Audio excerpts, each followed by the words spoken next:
Howdy, howdy, everyone. Welcome to the show. I am your host. My name is Elliot, better known as Everlasting Joy. How the heck is everyone?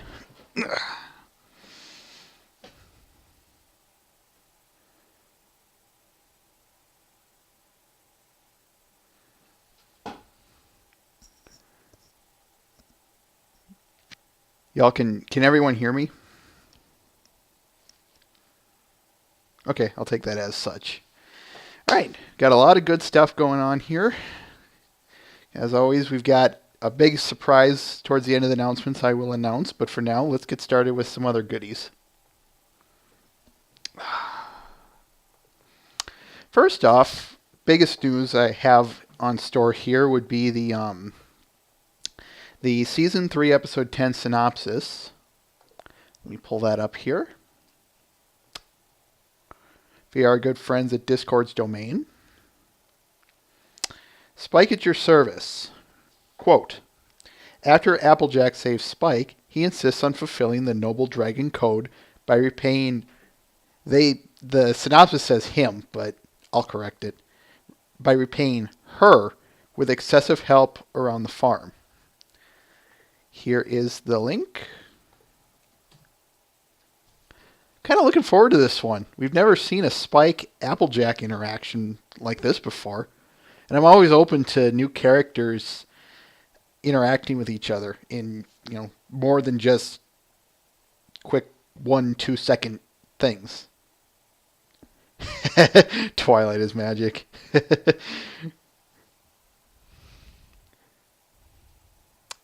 And that's all we really have for news. So, do you want to get into videos or art next, folks? I'll leave that up to you.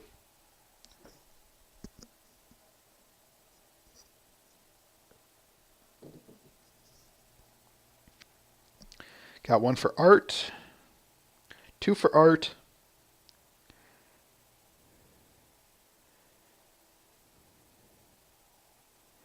Well, I know one's not going to vote, so all right, let's go to the art. First one, why don't we go with the good folks who are here. First one is by Muffinshire, titled Comic Twilight's First Day Number 3.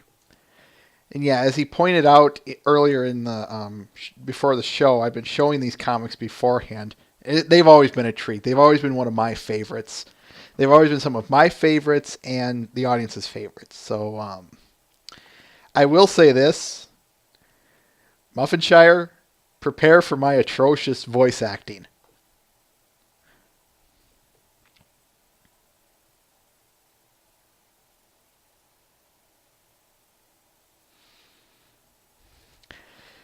Twiley, I know you wanted to see my cadet uniform. Yeah, come on in.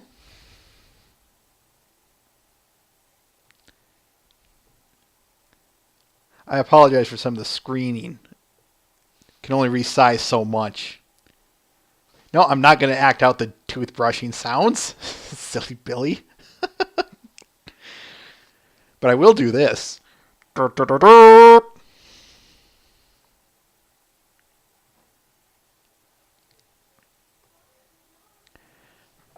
Wow, you look really grown up. Oh, Twiley, I'm not going away forever. And at least we won't have to race each other for the bathroom every morning. It'll only be 6 weeks till the first break. I'll be back home before you know it.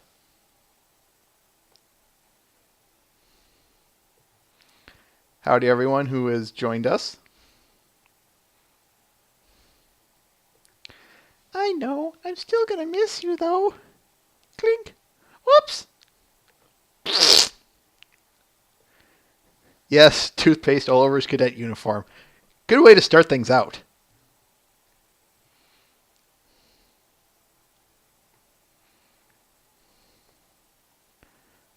Ah! I'm sorry. It was an accident. Don't worry. I'm sure I can wipe it off.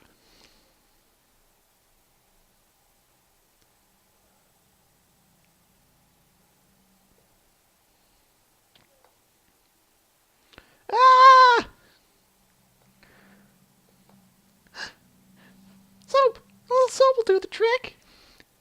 Really, it's fine. I'm sure Mom can... Faff. Sorry about that.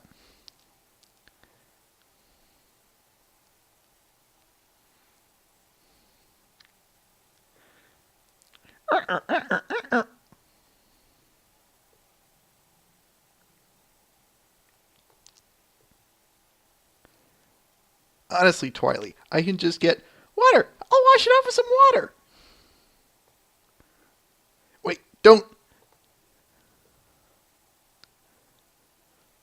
No. Come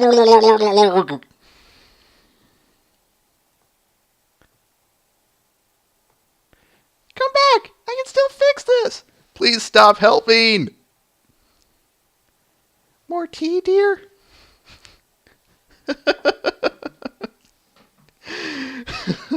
At least you guys get a good laugh out of this. That makes it all the more worth it. All right. Here is the link, of course. Twilight's First Day, number 3 by Muffinshire.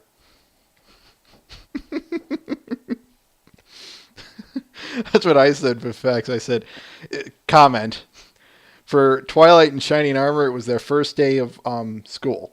For Twilight's parents, it was another weekday morning.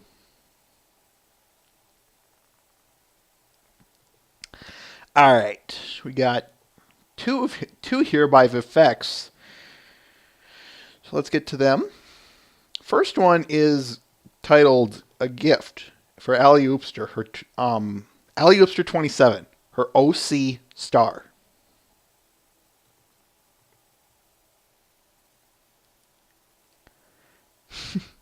Yeah, check that out. If you haven't been following Allie Oopster, you can. She has her OC posted in various places. Oh, Muffinshire, I apologize. Was there anything you wanted to say about your piece, your comic there?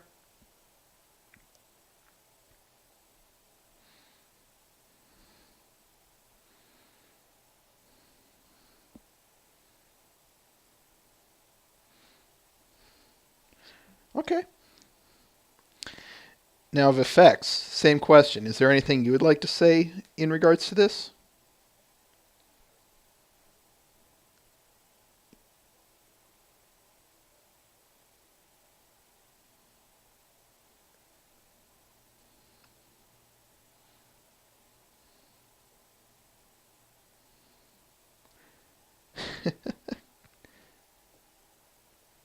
Coolio.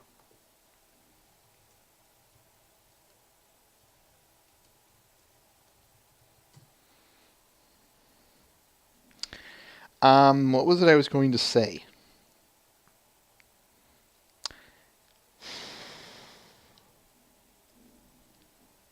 I guess all right. Just something that happened. And speaking of Megaphorix, let's get that one up. Here it is to Allie Oopster. Anything you want to say about their reaction when they found it, or when you presented this to them?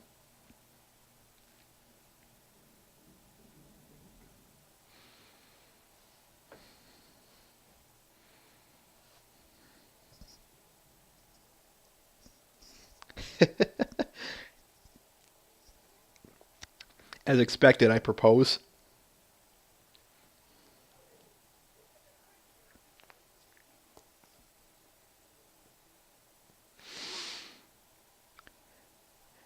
They're excellent drawings.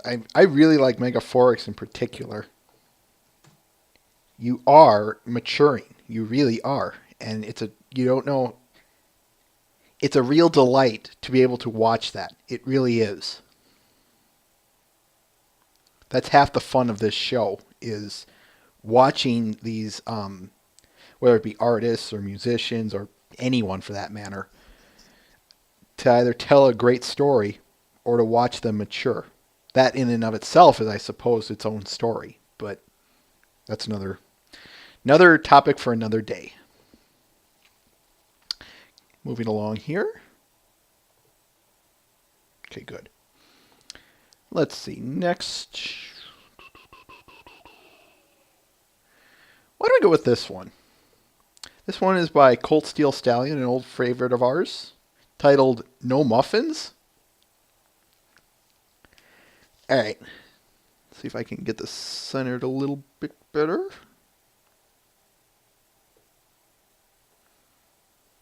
Looks like the native size isn't going to be very good, so I apologize, folks. But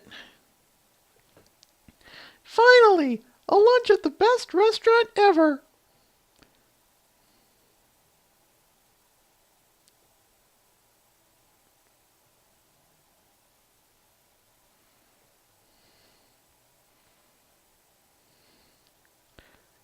No muffins? Worst restaurant ever.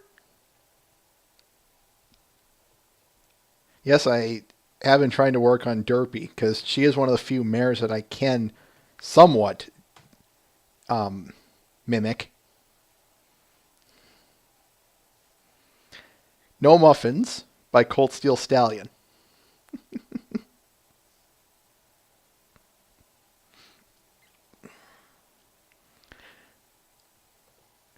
Alright, next one.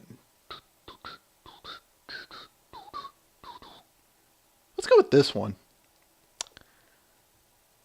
This one is by Toxic Mario, titled Floating Around. This was a really cute comic. I loved this one.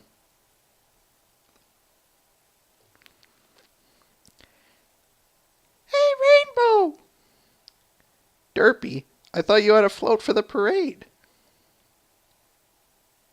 Sorry, I'll slow down a little bit.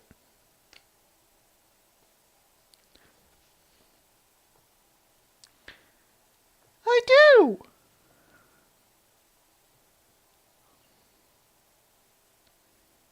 See?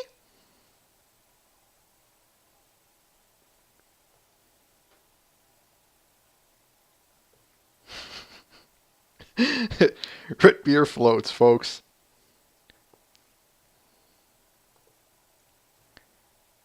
Here be the link.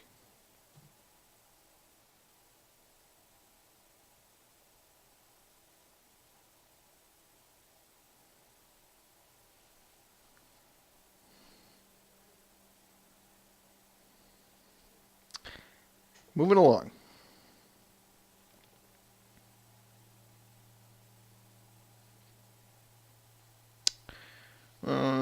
Yeah, we'll go with this. These next three are by Pixel Kitties.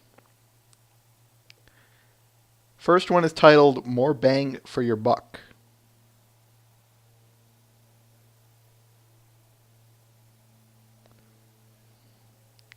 This one's going to get wild, I tell you what, folks.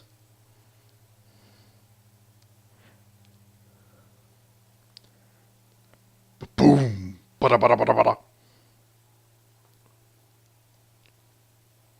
Trixie, you exiled me. You brought ruin and suffering to Ponyville and made a mockery of the honorable discipline of magic.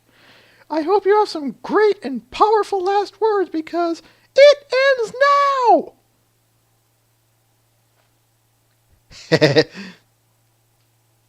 I see what you did there, Twilight is Magic. Twilight Sparkle, you ignorant fool. You want last words? Well, consider these the last words you'll ever hear. Yippee-ki-yay, mother bucker! Yes, that is Master Chief. Whee!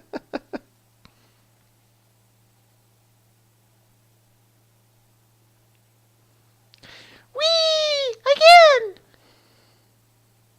This job is going to destroy my voice. I just know it.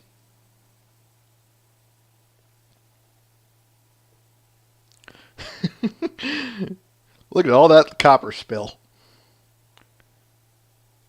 Exactly where did those come from?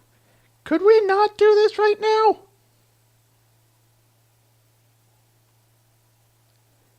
There's no way I'm missing out on this action. What? I ain't even a unicorn, you mother bucking horse apple.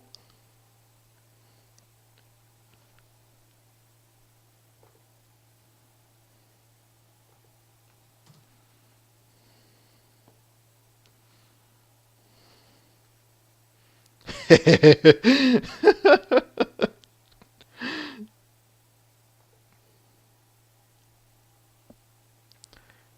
next one is titled Public Service Message.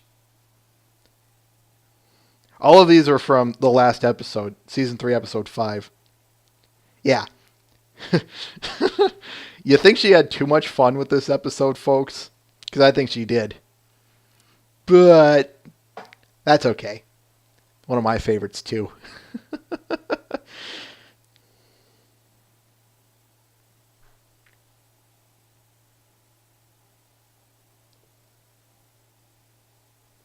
So am I. It's definitely something just funny to exploit. More than anything, Muffinshire.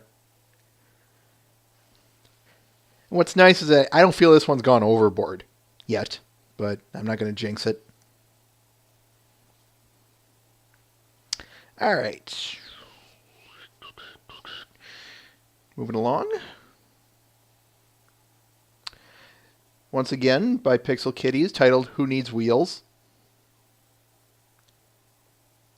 Where we're going, we don't need wheels. Yes, that's the DeLorean from Back to the Future with its tires taken off and Snips and Snails pulling it.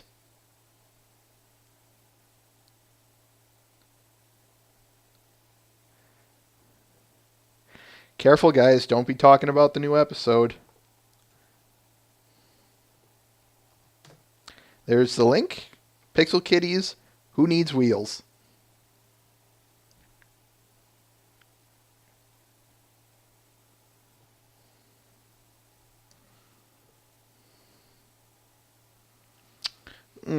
Which one should we go with next?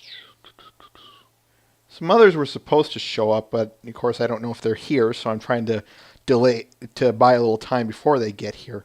So you have to bear with me as I'm kind of being a little picky and choosy here. Let's see here. Why don't we go with... I think I'll save that one for later. All right, we'll go with this one. This next one is by another person we've had on here before. Incinerators, Shugo Chara Lauren Faust. Hope I pronounced that correctly. You probably saw this one. Yeah, check that out. What she did was took this, there's a link. She took, it's a manga that was adapted to an anime. I checked on the background of the show, Shugo Chara, however you pronounce it. They don't speak a lick of Japanese, so you have to bear with me on pronunciation gaps.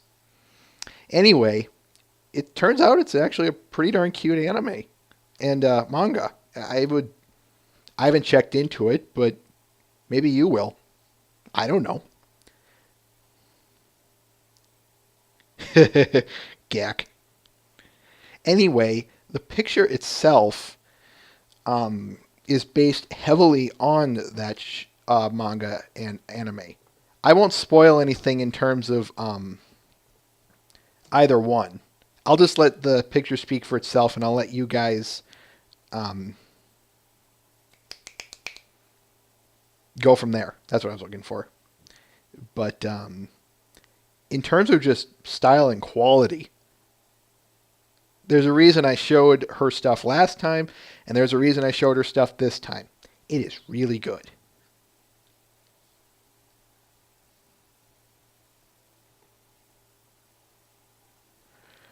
All right. Let's go with this one. This next one is by Renegade Cow, Rarity Dressmaking.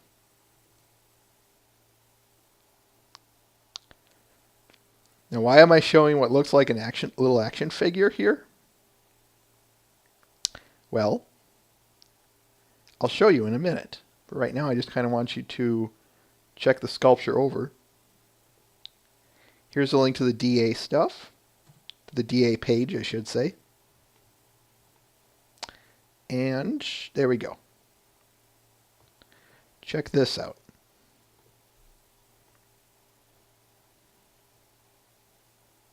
I'll just play the first couple of seconds or so.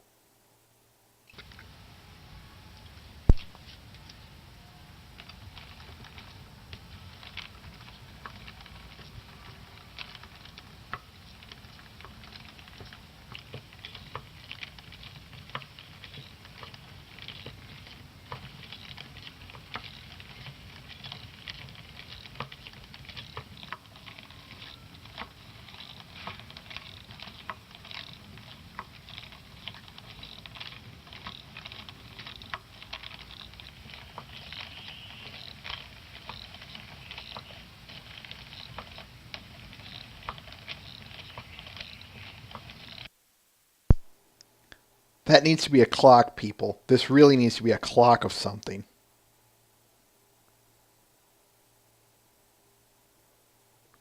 The YouTube link is in the DA description, so if you want to watch it there, go ahead. But I just wanted to link to the DA picture itself, so go with it as you please. I did. Good, good, good. All right. So I can't avoid putting that off any further, so we'll have to go into those who said they were going to be here but weren't, or aren't right now anyway. Watch, it'll be like MemJ a couple episodes ago. I'll show her work, and she'll come when I'm done. Take care of effects. All right, next one is titled "The Best Gift" by Giga Sparkle. Word of warning, folks. Get your insulin ready, because this one will give you diabetes.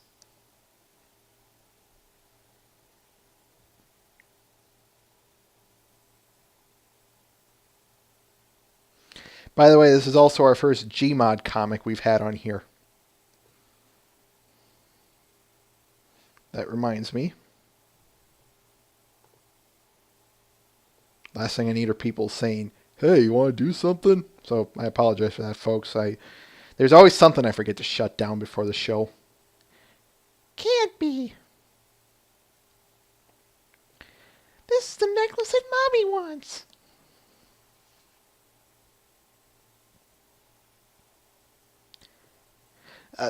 The person who wrote this is not an English speaker, so there are going to be some translation issues, but that's another story. Hello, I want to buy the ruby necklace. Of course, it costs 900 bits.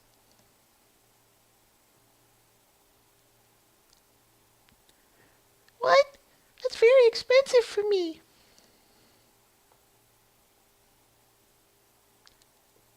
Sorry, its price is high because it's hard to find in the market.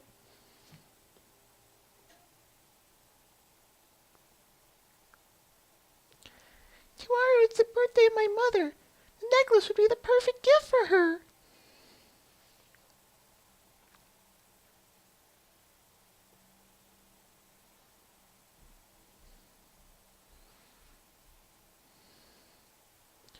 Market of used goods?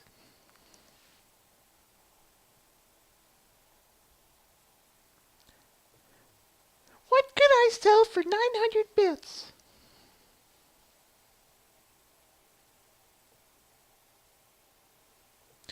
My magic kit. It costs a lot more even used.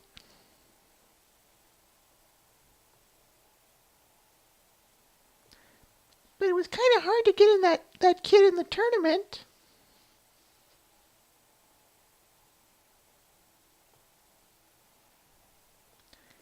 Doesn't matter. My mom deserves it. I can get another kit later.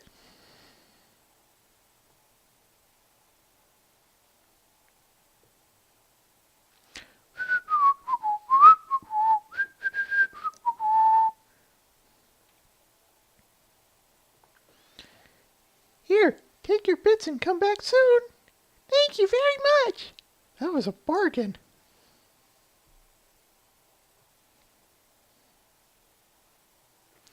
Yes, I can finally buy that.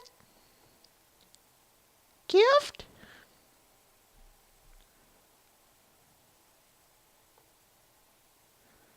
But where's the necklace? Oh no, that means... I sold it a few minutes ago. But, I got the money to buy it.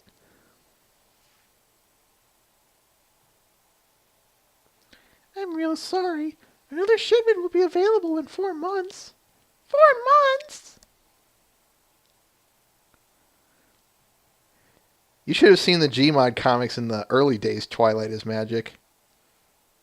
They've really improved, and they've gotten only so much better as of late.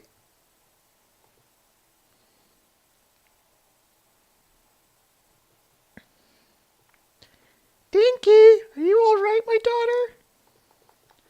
No, I ruined your birthday. What? Why?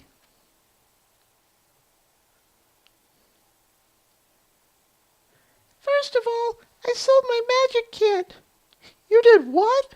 But you love that kit.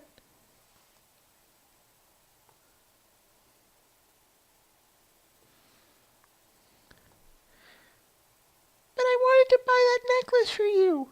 However, when I arrived at the shop, some pony already bought it. Another will be available in 4 months. Daughter, do you know how many people would sacrifice something they like very much for love? I don't.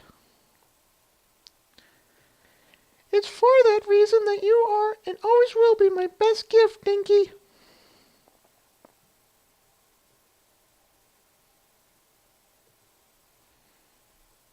I think tears would be streaming down her face at this point.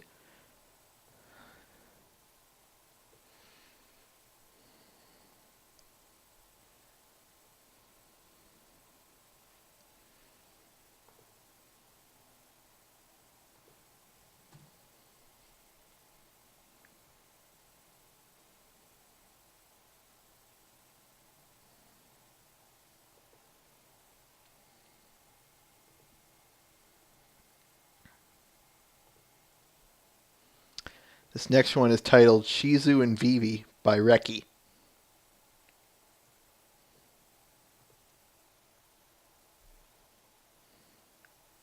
For those of you who aren't familiar, Reki is a moderator on BronyState.net. Unfortunately, we don't have any news, so I can't just link stuff to him. At least, well, actually, I could. I'll get you a link in a sec. But anyway, Shizu and Vivi, the full names are Shizuka and Violet Vanilla, are 2 other mods on there. And this, in particular, is just some goofy shipping pick. Or at least, I'm going to call it goofy. But I wish he was here to say something about this. Here's the link to the site, by the way. And I unfortunately don't have much to say about this because I don't know. And like I said, that's why I wish he was here, was to give us some insight on it. Give us, why did he draw it? What was he thinking? All that fun jazz. But there's a link to it. Check out some of his other work.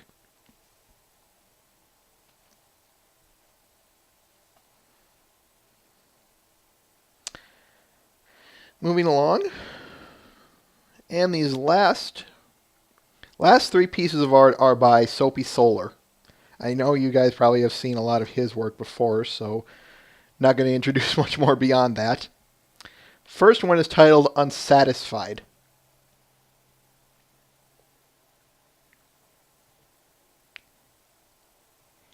Anything happens to them, Twilight, so help me. Sure. So assertive, just like I taught her.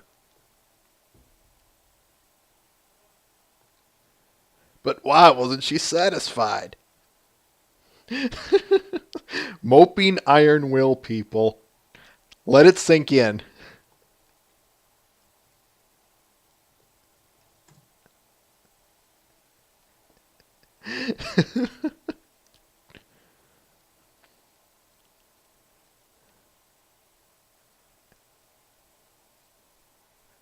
Yeah, I don't get how people can call him a villain.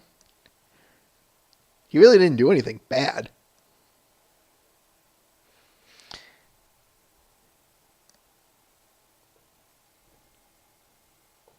Next one is titled Winter's Joy.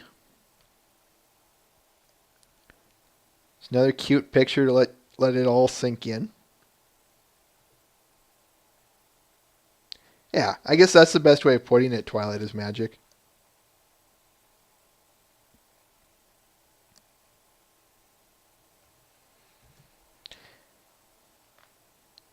You know, one of the things that really irritates me about this picture, though, that Soapy drew, I want to be doing that. I want to be building snowmen and enjoying the snow. But you want to know what we've got here for snow, folks? Nothing. Next to not even nothing, but next to nothing. I miss those days of giant blizzards. Yeah, but you can't throw it. Well, okay, you can throw it, but not without not without getting someone angry. In the sense of, no, I'm dirty and I gotta wash it off, or something to that effect. Not to mention, someone's dad is probably going to be angry that you messed up their lawn or something.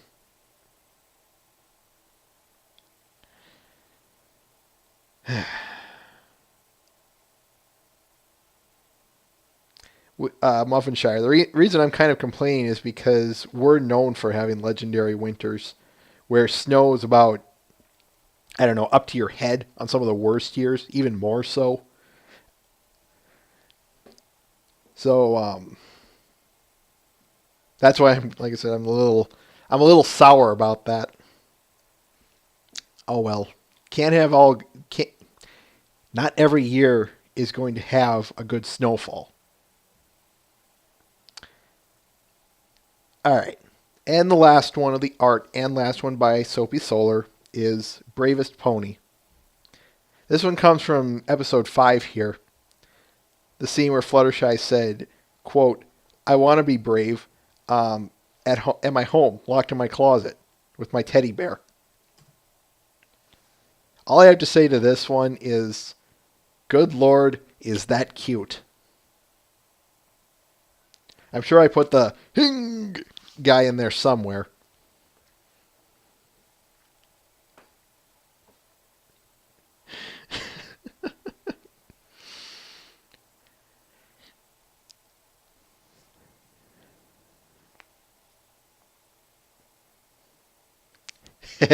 Muffinshire.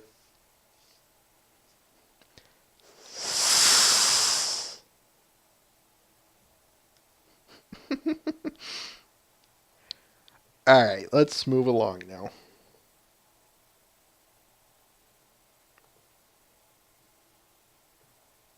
Just need to adjust something quickly.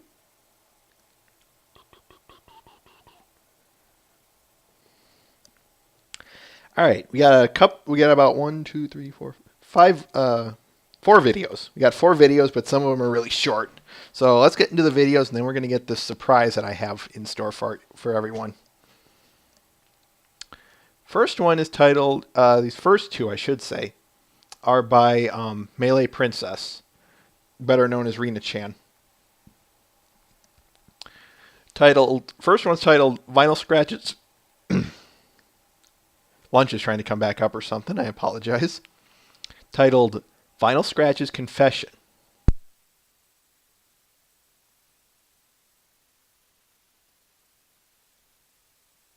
We all have another side to us. I'm not always loud. I'm not always trying to start a party. The me you see on stage is different from who I am at home. I'm a DJ. My job is to entertain the crowd. But my real love is making music, creating music. I don't hate Octavia. She gets on my nerves sometimes, and she and I are really different. But in the end, we're both musicians. And I love her for that. I respect her talent just like she respects mine. But okay, that's enough of me being all serious. Let's get some pony step up in here.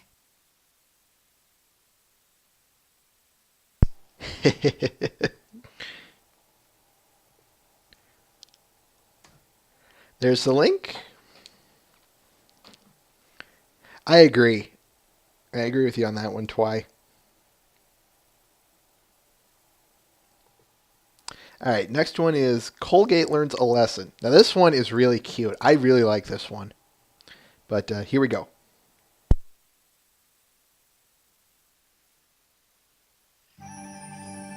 Come get your apple cider, every pony.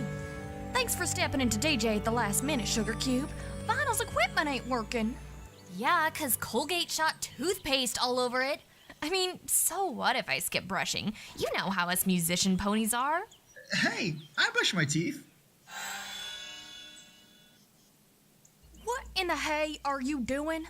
Apple cider is something sweet. I'm going to make sure no pony leaves without brushing their teeth.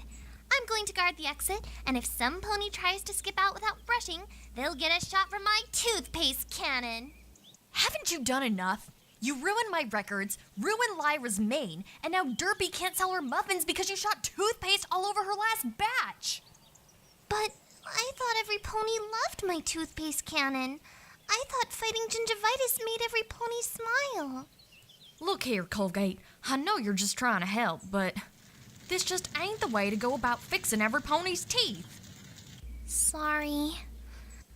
Come on, every pony. I'm packing up. Dear Princess Celestia, today I learned that while it's great to be excited about a good cause like oral hygiene, trying to force my friends into it will only drive them away. Instead of threatening every pony with my toothpaste cannon, I should gently encourage them to brush and floss. Floss? That's a good one.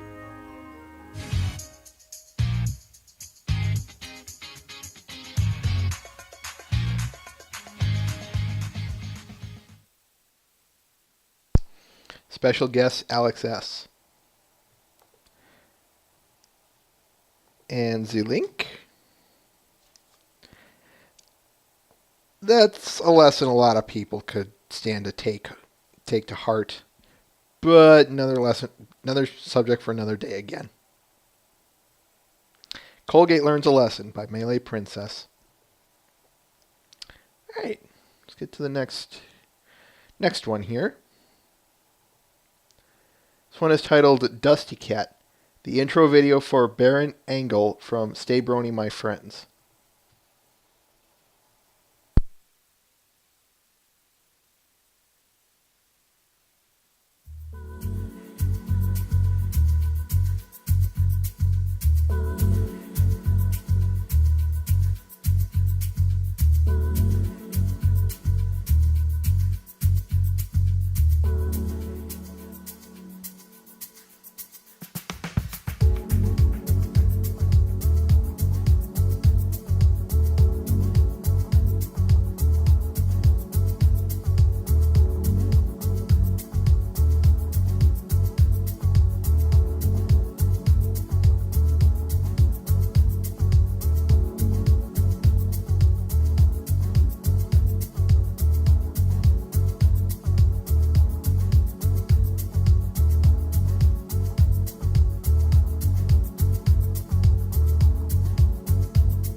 There is the link. For those of you who aren't aware, Dusty Cat does a video. He has his own show on EFR titled Stay Brony, My Friends. It airs on Wednesdays at, what is it? I think it's 7 Eastern Standard Time. 7 or 6, I'm not sure. It'd be 7, that's right. Anyway, check him out. This is his intro video for Baron Engel from Stay Brony, My Friends.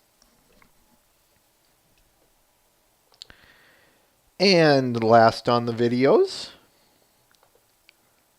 we have Vifex's Through the Clouds.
Through the Clouds by VFX.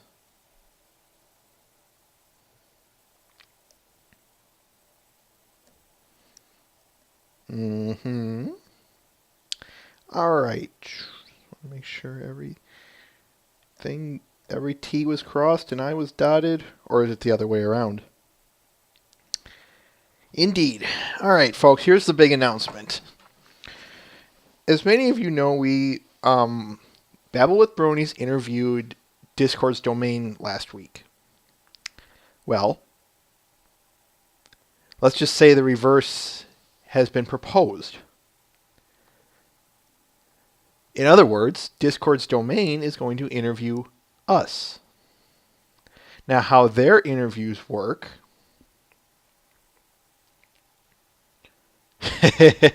something like that, Twilight. What they do is they will,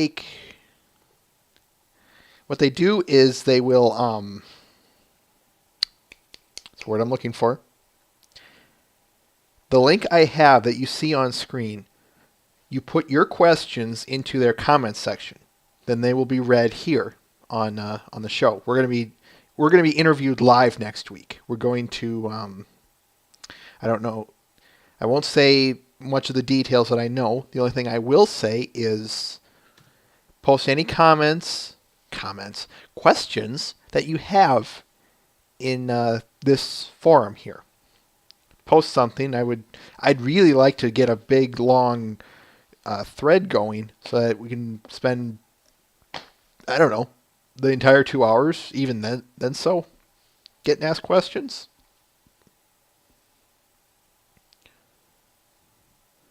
That's fine. That's fine, Mike.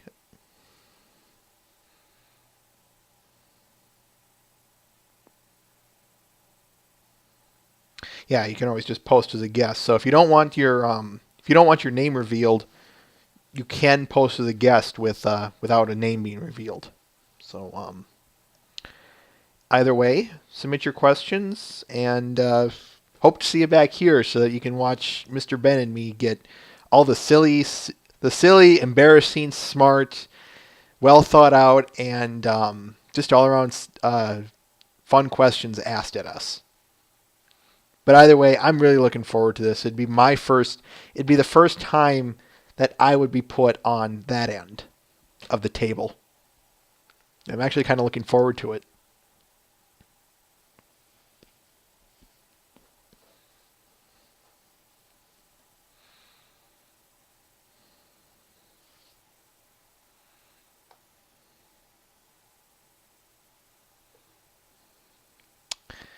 All right.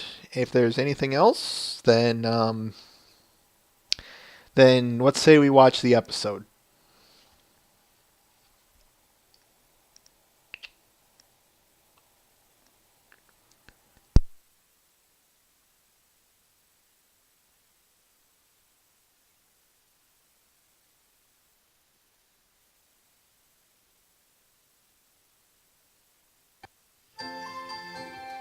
Oh, opalescence, can't you just picture it? Moi, stepping out in a stunning new gown at the Grand Galloping Gala in Canterlot. Why, yes, I did make it myself. Thank you so much for asking.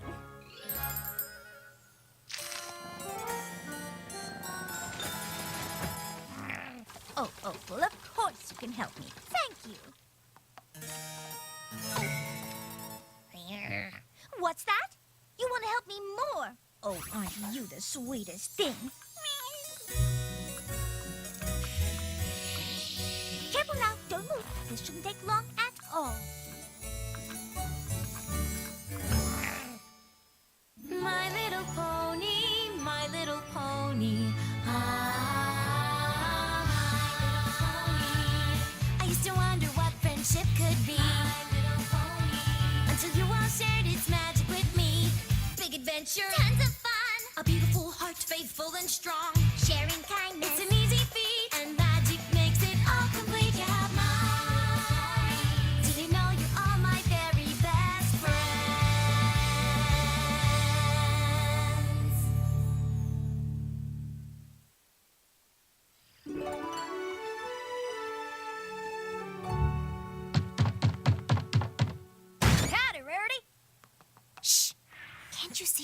trying to concentrate.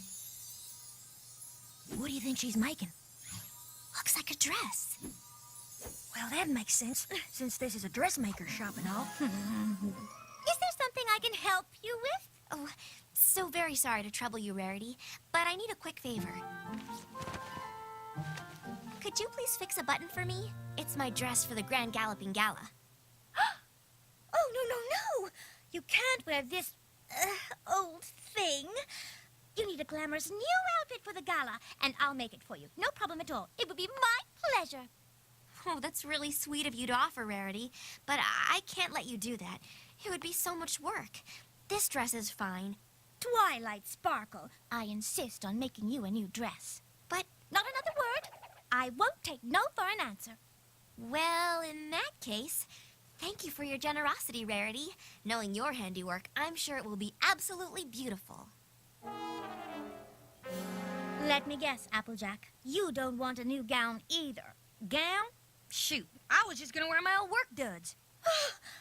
You can't possibly be serious, Applejack. You absolutely must wear formal attire. Nah. What if I just spruce up your, duds for you a little bit? Okay, sure, why not? Since you're offering and all, just don't make them too, frou-frou-y. Deal. Look out below!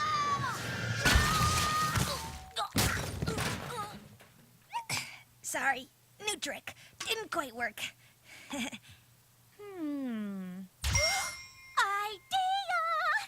I'll make you an outfit for the gala too, Rainbow Dash. Outfit for the what now? I'll make one for you and all of you. Oh, and of course Pinky and Fluttershy too. Oh, and when I'm done, we can hold our very own fashion show. What a great idea! If you're sure you can handle it. Oh, it'll be a little bit of work, but it'll be a wonderful boost for my business. Plus, fun. Oh, I love fun things. Then it's settled. We'll have a fashion show starring us. Yay! So, all you have to do is make a different, stunning, original, amazing outfit for 1, 2, 3, 4, 5, plus yourself 6 ponies and lickety-split? Oh, Applejack. You make it sound as if it's going to be hard. Thread by thread, stitching it together. Twilight's dress, cutting out the pattern snip by snip, making sure the fabric falls nicely. It's perfect color and so hip. Always got to keep in mind my pacing, making sure the clothes correctly facing. I'm stitching Twilight's dress. Yard by yard, fussing on the details. Jewel neckline. Don't you know a stitch in time saves 9? Make her something perfect to inspire. Even though she hates formal attire, gotta mind those intimate details. Even though she's more concerned with sales, it's Applejack's new dress. Dressmaking's easy. For Pinkie Pie, something pink. Fluttershy, something breezy. Blend color and form. Do you think it looks cheesy? Something brash, perhaps quite fetching. Hook and eye, couldn't you just simply dive? Making sure it fits for lock and crest. Don't forget some magic in the dress. Even though it rides high on the flank, Rainbow won't look like a tank. I'm stitching Rainbow's dress. Piece by piece, snip by snip, croup, duck, haunch, shoulders, hips, thread by thread, primmed and pressed, yard by yard, never stressed, and that's the art of the dress.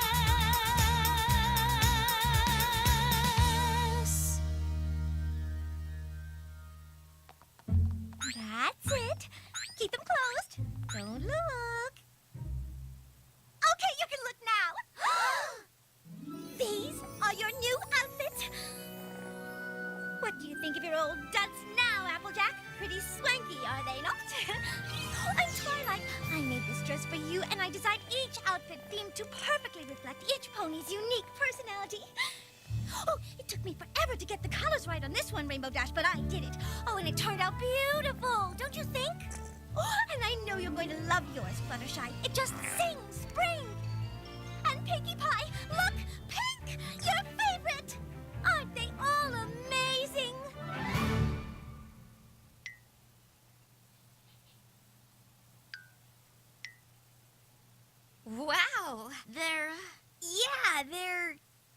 sure are, something. Yes, something. I love something. Something is my favorite.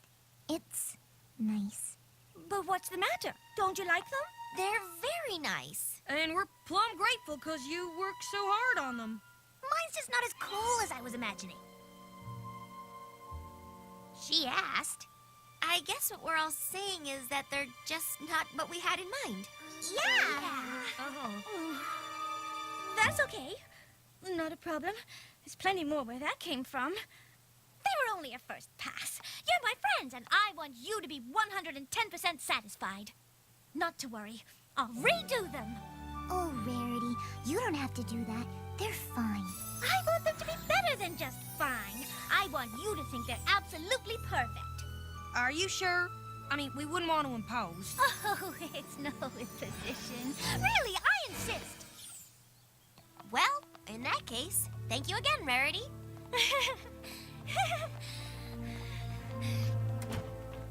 What have I gotten myself into?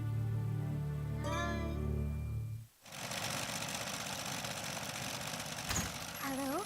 You wanted to see me, Rarity?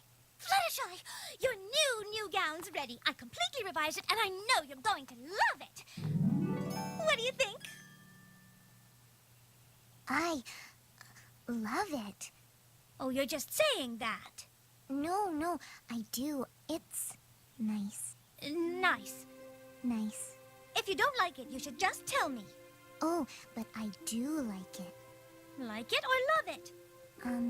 Both? Which is it? Please stop asking me this. Well, just tell me what you really think. No, that's okay. Tell me. No, it's fine. Tell me. I like it. Tell me. All right, since you really want to know. The arm size tight, the midi collar doesn't go with the shawl lapel. The hems are clearly machine stitched. The pleats are uneven. The fabric looks like toile. Used a back stitch here when it clearly called for a top stitch or maybe a traditional blanket stitch. And the over design is reminiscent of prêt-à-porter and not true French haute couture. But, whatever you want to do is fine. Now, the stars on my belt need to be technically accurate. Orion has 3 stars on his belt, not 4. Stitch by stitch, stitching it together.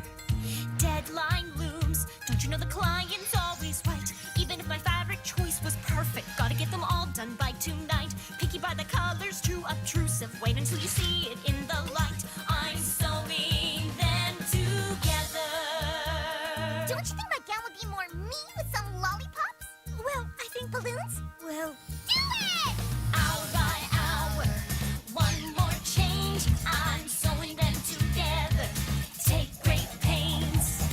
Fluttershy, you're putting me in a bind. Rainbow Dash, what is on your mind? Oh my gosh, there's simply not much time. Don't forget, Applejack's belts must shine.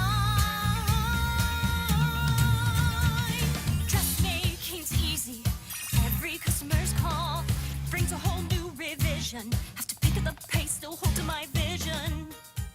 That constellation is Canis Major, not minor. French haute couture, please. whatever rhymes. Galoshes.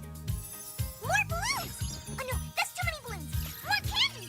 Oh, less candy! Oh wait, I know! Streamers! Streamers. Whose dress is this?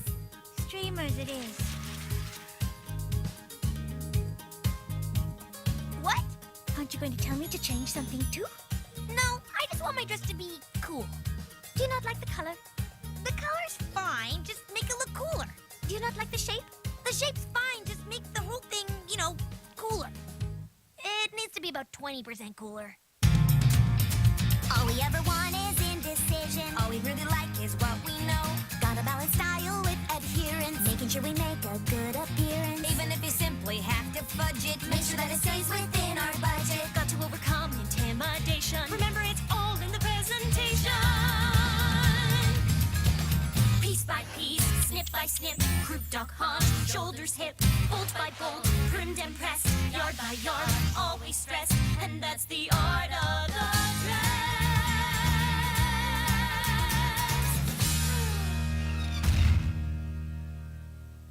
Oh, Opal, these are the ugliest dresses I've ever made. Okay, I did exactly what each of you asked for. Now don't hold back. Let me know what you really think. Oh, it's mine. Perfect. It's cool. Wow, they're the best duds I ever did see. It's exactly what I asked for. Thank you, Rarity. Are you as happy with them as we are? Well, I'm happy that all of you are happy. I'm just relieved to finally be done. You are never gonna believe this! You've heard of Hoity Toity?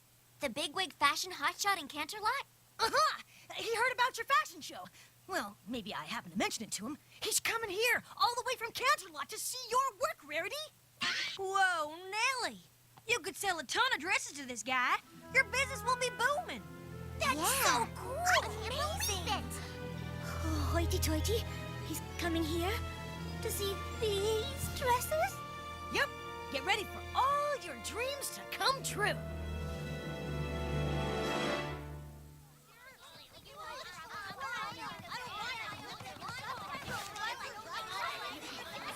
Oh, there he is.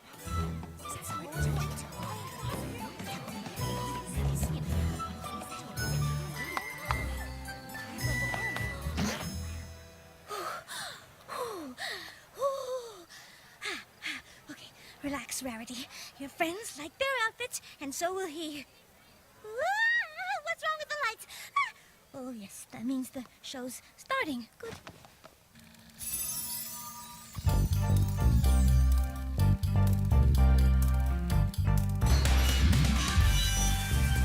Since the beginning of time, the elite of Equestria have longed for pony fashions that truly express the essence of their very souls.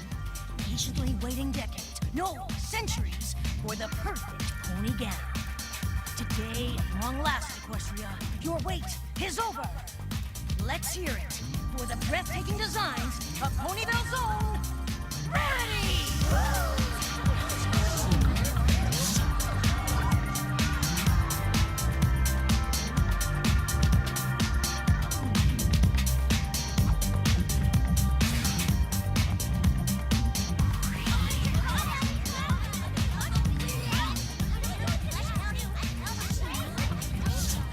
Why's every pony looking at us like that?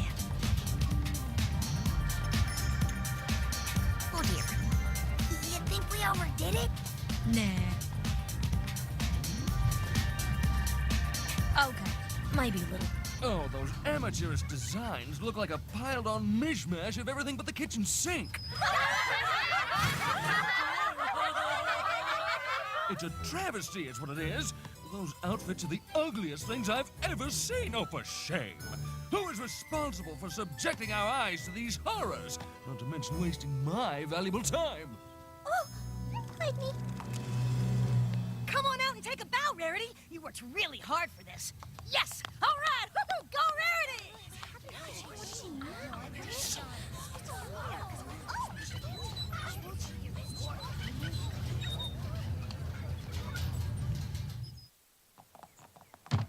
Rarity, you okay in there?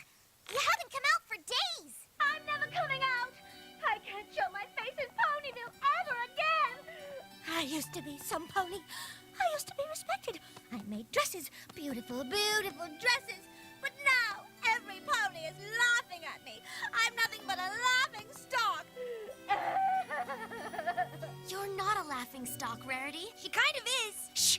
Come on out and talk to us. Leave me alone!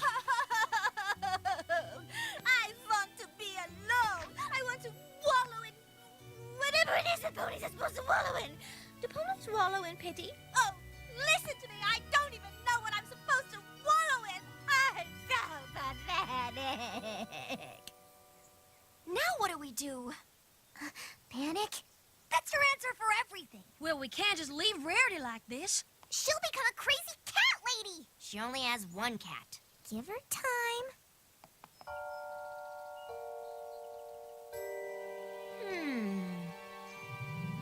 Exile. I guess technically I'd have to move away to live in exile. Where would I go? And what would I pack? Oh, it's going to take me forever to do all of that packing. What are you supposed to pack when you go into exile? You're supposed to pack warm? Huh? Opal?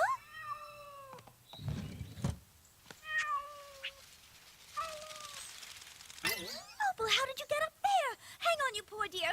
Mama's coming. Rainbow Dash? How dare you strand my poor Opal in a tree? Well, how else were we gonna get you out here to show you this? What is it? It's you. Huh?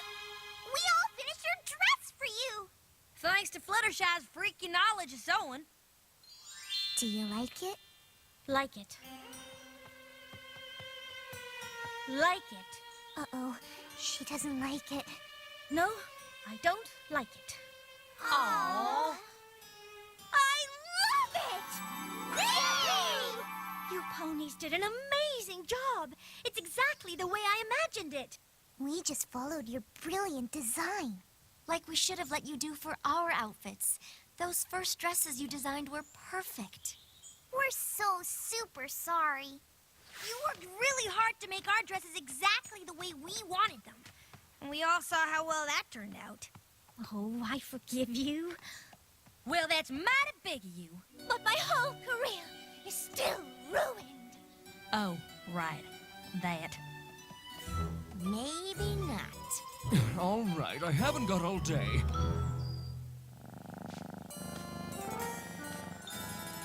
Take two.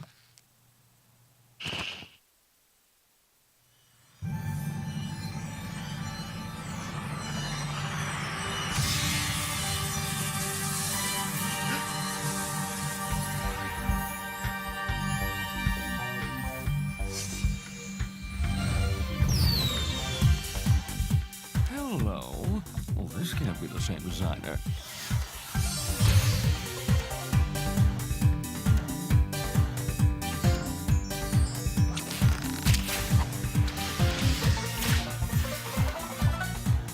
Simply magnificent!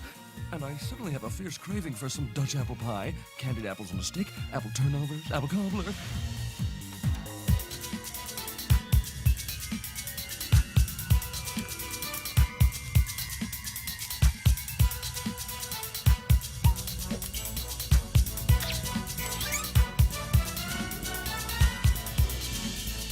Brilliant!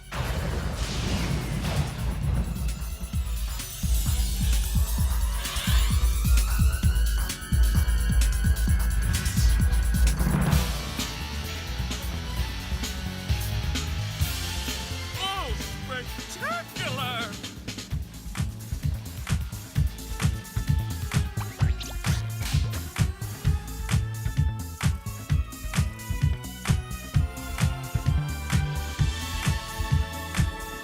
Now this is a fashion show! Oh, these dresses are absolutely amazing! Who is responsible? Step forward, show yourself!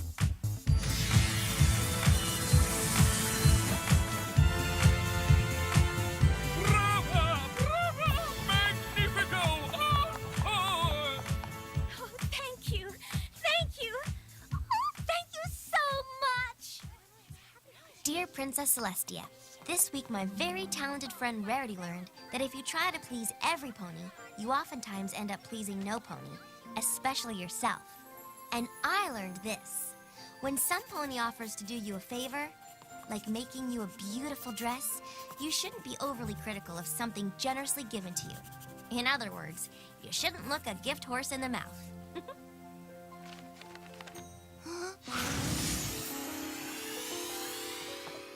Rarity, my congratulations to you on a most impressive fashion debut. Would you do me the great honor of allowing me to feature your couture in my best of the best boutique in Canterlot? Now, I'll need you to make a dozen of each dress for me by next Tuesday.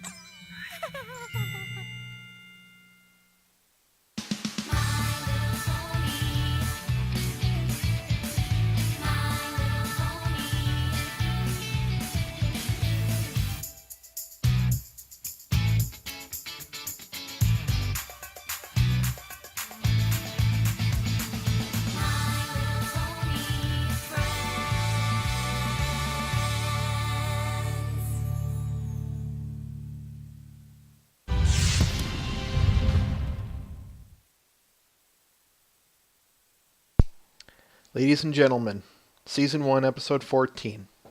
Initial thoughts and, thoughts, comments, concerns, all that fun jazz.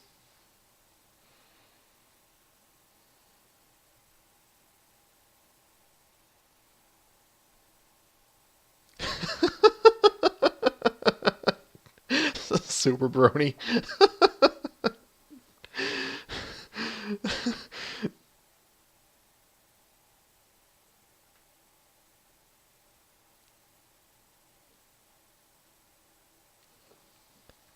Oh, if I had it, no, I wouldn't have that ability. But so, tell us, Super Brony, what's season 4 like?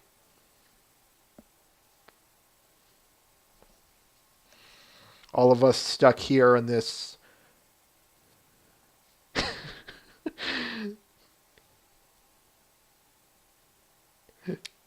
My cover is blown. My secret isn't safe. I must escape. Yay!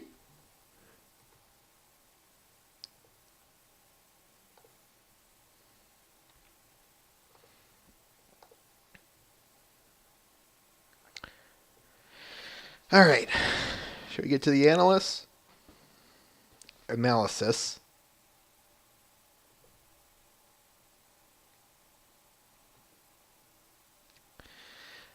Title's episode is, of course, a play on the phrase dress for success. Pretty self-explanatory there. This episode, by the way, was the number 4 on the list of the We Heart Ponies fan... What did I write here? Fan Favorites Marathon. For those of you who don't remember...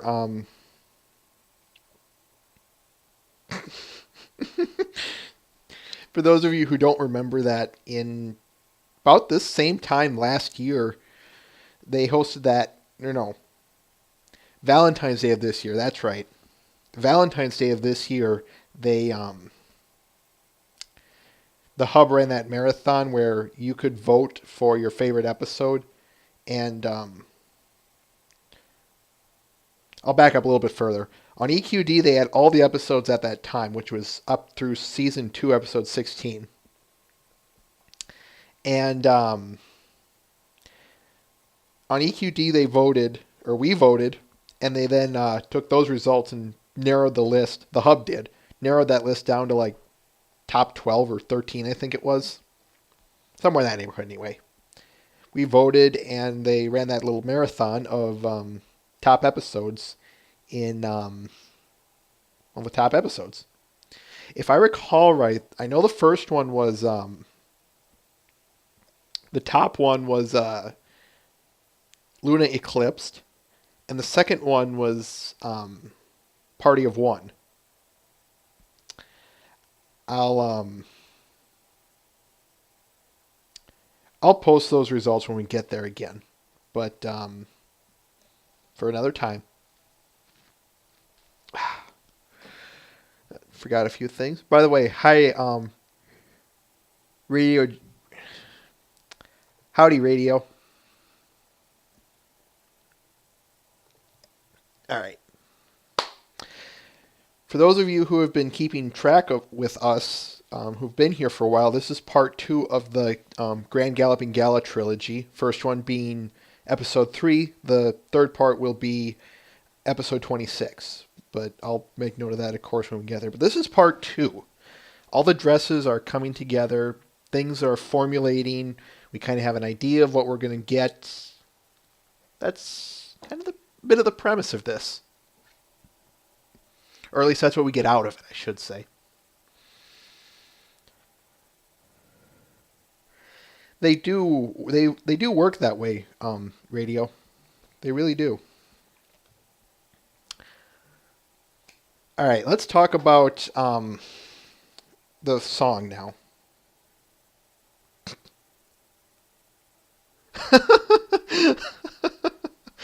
Twilight. I like that line. Part 1, Fellowship of the Tickets. Part 2, The 6 Dresses. And Part 3, Return of the Gala. They've already made Lord of the Rings as reenacted by ponies. Maybe we could talk to that guy and tell him, do what you suggested. That's really good. I like that. by the way.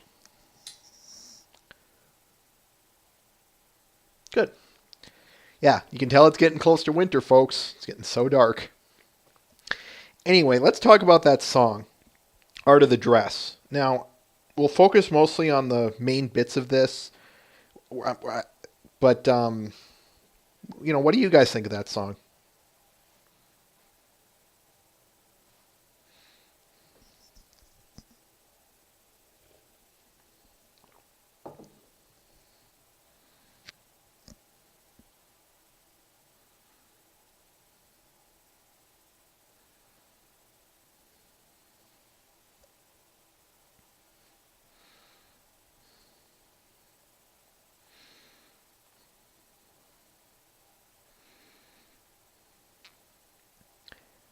It definitely is one of the better songs, not only of this series, but of season one. And in my humble opinion, I do think it's a bit underrated. But I think there's a few reasons as to why that is. And I don't even have to go into season two to explain it. But we'll get there in a second here. The reason I think it's a little underrated, I don't hear too many remixes of it. I don't hear a lot of people... I haven't heard people mention it. I haven't heard a lot of people say it's one of their favorites. And I think part of the reason it's a little underrated is the episode itself. For those of you who were here when we reviewed Season 1, Episode 11, Winter Wrap-Up, I called that episode a musical episode, wherein a musical episode is composed of two things.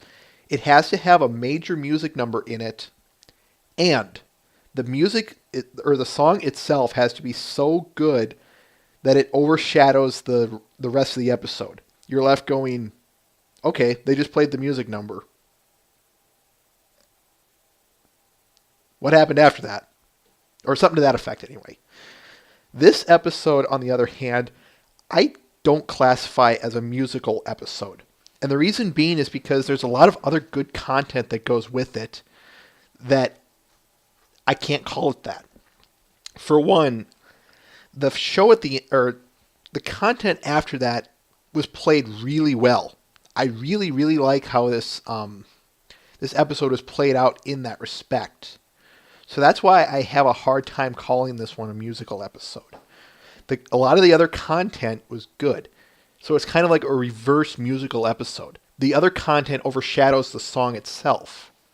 So yeah, you can kind of think of it as a reverse musical episode, and therefore the song itself kind of gets shadowed out, crowded out, and not as, say, mentioned as much. But that's just me.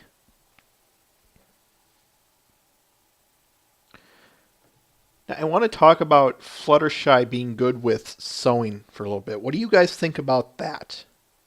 And I ask this on the basis of, do you buy it, or do you find it too much of a plot convenience?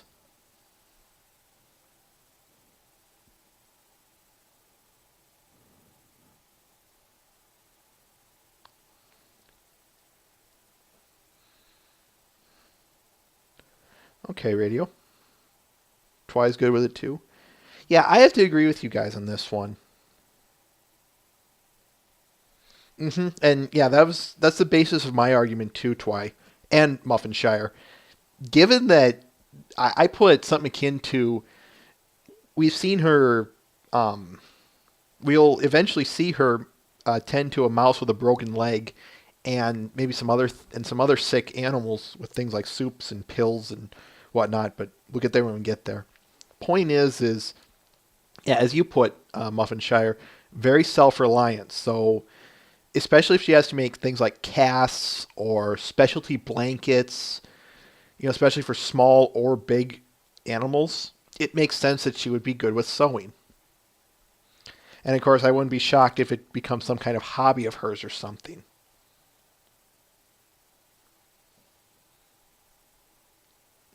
Yeah, Twy, I agree with you on that one too.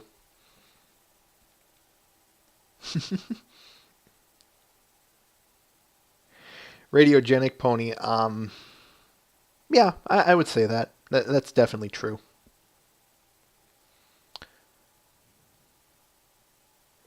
something I noted. What was it here?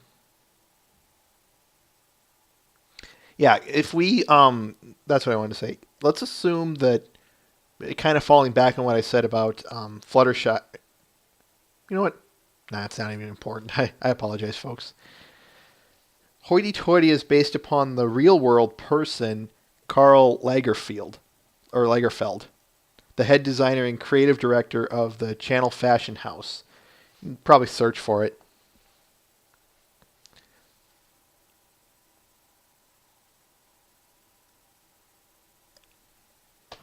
That's not a bad thing, Muffinshire. Heck, it's probably a really some basic sewing techniques are probably a smart thing to have. If anything, it's probably good for not only just clothes or whatnot, but I have a hard time believing that it's isolated to clothes and clothes alone. That skills like that would be useful.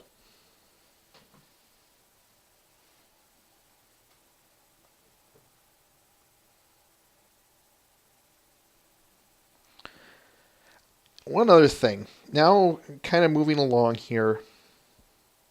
We're done with the creating the dresses. We're done with we're onto the fashion show. Now I want to talk a minute about DJ Pony or Vinyl Scratch. My question to you guys is, which is it? Or is it both? What is that DJ Pony's name?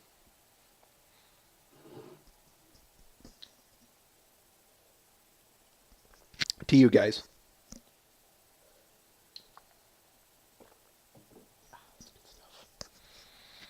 Good stuff.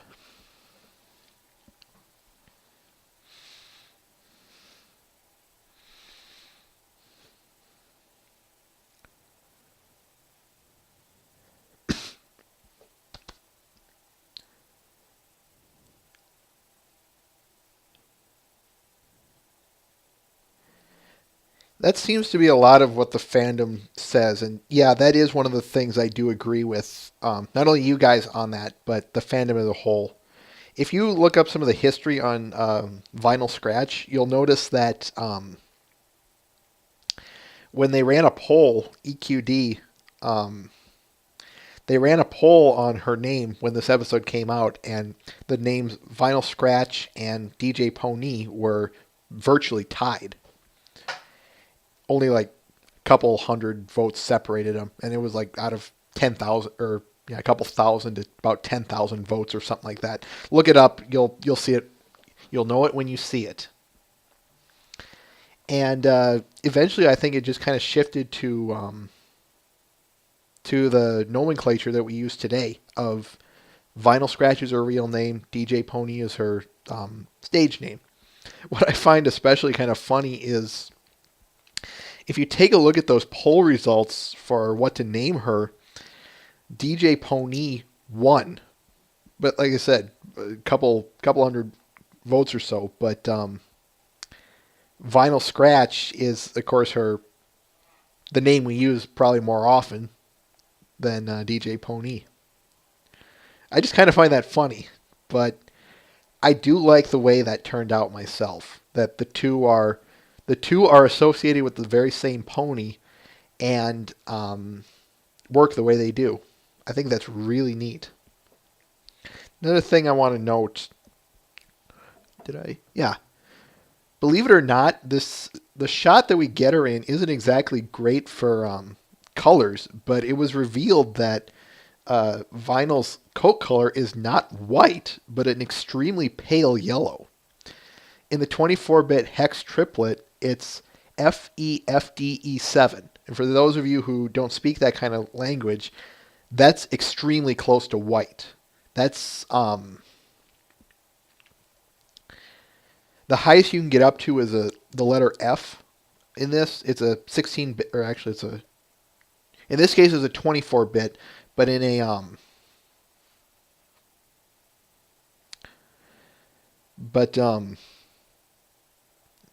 Just work with me here. That's really close to white. Yeah. Radiogenic Pony, you're hitting the mark there. That's pure white right there. And then, of course, 00000 is pure black. the vinyl scratch tapes, Muffinshire? Elaborate. Elaborate, you vile fiend.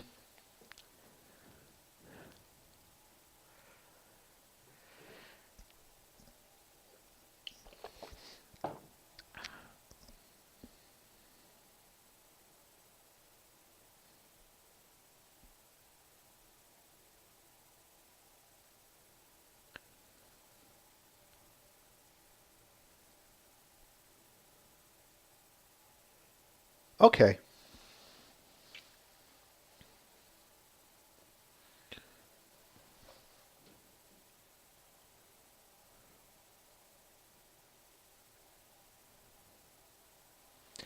I'm I'm curious if you bring that up, Twilight is Magic. I'm curious if they brought that up because, or they use that color for that very reason. If we were to actually meet the real touch, touch her coat and see into her eyes, vinyl scratch, that her coat wouldn't be white. But yeah, as you pointed out, maybe white's not a great color for something like this, where it's made in flash and or worse yet, it's shown on television. I do know TV has a way of distorting quality, especially if it's on a low quality setting. I know, kind of a duh on that one, but just there's a what's known as a compression rate. Yeah, yeah, you bring up a good point there, Twilight is Magic, that actual horses are never pure white either. Yeah, I have. You can find white horses, but yeah, they're usually some kind of off-colored white. Like it usually pales more towards a very light gray. That's what I've seen is like I said, it's shifting towards a yellow or a gray, but it's so off of it or something. But yeah, you're right.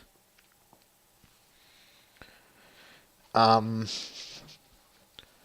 it begs the question. Yeah, Muffinshire, you bring up a good point about shining armor. So what about Celestia and other white ponies? Are they are they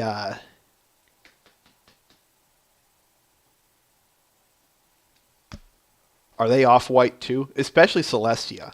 What color is she?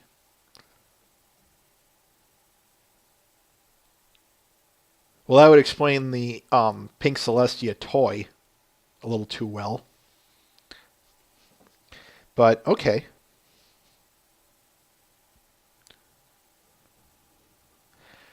Now I know it'll be a long time before we get there, but I I do want to bring this up. What color are Vinyl Scratch's eyes, people? And I know it's not in this episode, but like I said, it'll be a long time before we get there, so I figure we can bring it up. Are they red, like a near pure red, or are they Rainbow Dash's colors?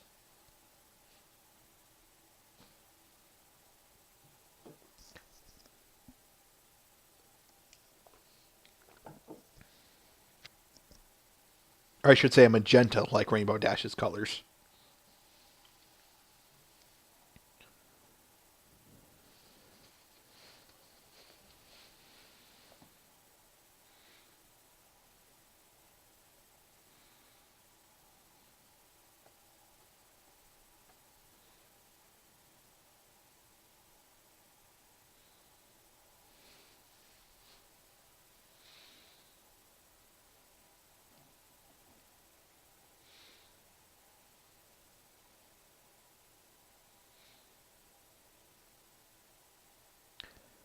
The reason I bring this up is because I swear it is one of the things of,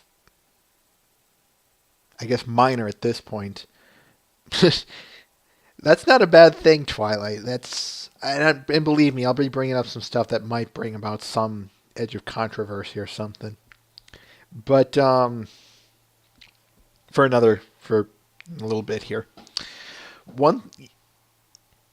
all I'm gonna say is her eyes are the same as rainbow dashes. They're that magenta-ish red. I'm sorry, I really get irritated when people draw a red-eyed when they draw a red-eyed vinyl. Now, yes, I realize a lot of drawings were made without or for vinyl without her glasses on before the season 2 finale, when that was revealed, and that's okay because we didn't know at the time. But as of now, it is still it's one of my biggest pet peeves is when I see a red-eyed vinyl scratch in a drawing in particular. I want to buy that Twilight is Magic. I really do. But I just can't. Red eyes. Why? Why, people?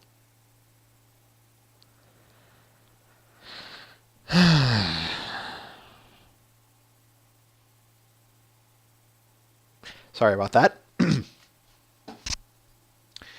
Let's carry on here. Now, if you remember right, I did say kitchen sink in the when we were watching this.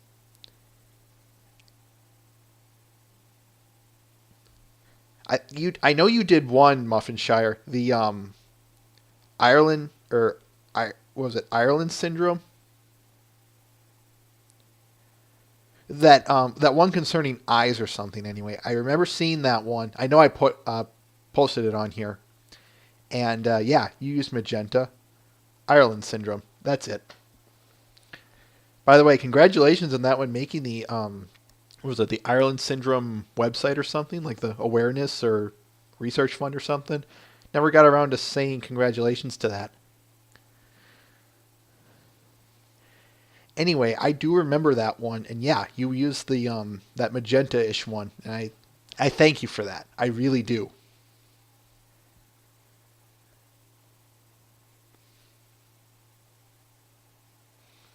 Anyway, as I was saying about that kitchen sink, why do I keep nice. Four times your expectations. How often does that happen?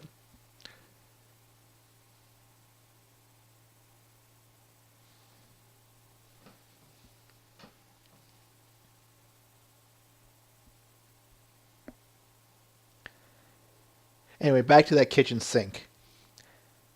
Why do I keep pointing that out?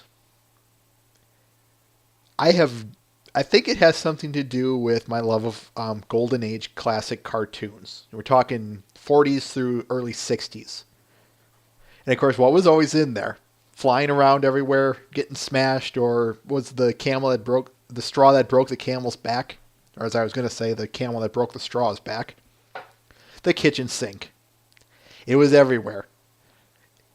But it was always a hoot to see it. So, since this show has the, Since this show keeps bringing it up, I always like to count where the kitchen sink appears. Now, there has to be a couple things to it. The only thing that it has to be, though, is, first off, it has to be the sink. Duh. But it has to be detached. So the one in Season 2, Episode 13 that we see, the one where Carrot Cake washes his hooves, that doesn't count. That's not the kitchen sink. It has to be something like in this episode, where it's detached and, yeah, as you put it, Muffinshire, a classic visual pun. But that's just kind of my thing. People look for derpy. I look for that kitchen sink.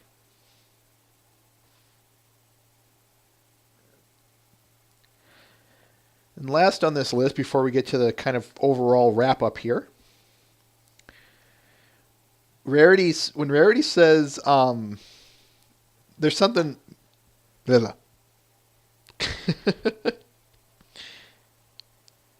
So what do you guys think of Rarity's mental breakdown? It's after the show. We've gone through the kitchen sink. We got the hideous fashion show done with. What of Rarity's mental breakdown?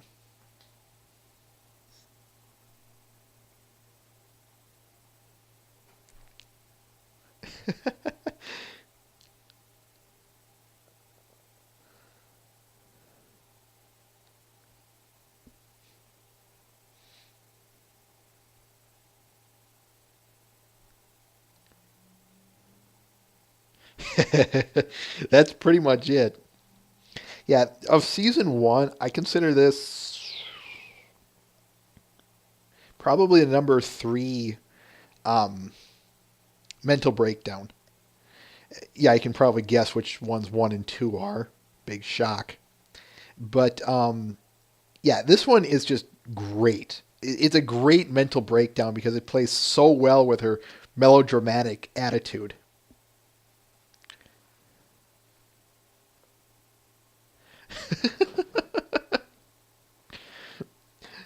Leave me alone! We'll get to the voice actors when we get to Pinky's because that one was one of my favorites. But yeah, now that you mentioned that, she probably had a lot of fun with that one.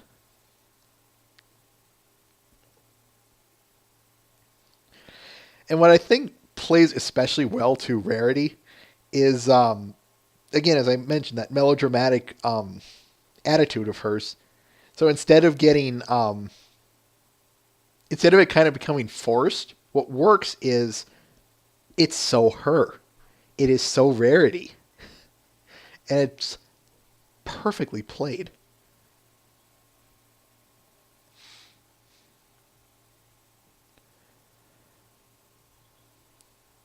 Of horse. Funny.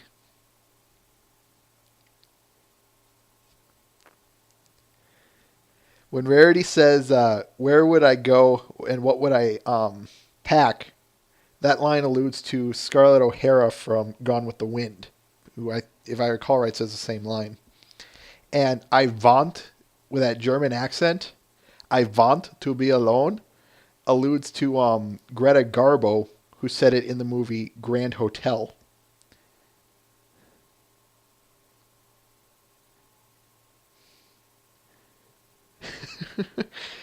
uh, can't check that video link there, Twilight. And then everything, and then in the end, it all wraps up beautifully, and yeah, definitely Muffinshire. Everything wraps up. The second fashion show goes on. Something I want to mention about this ending.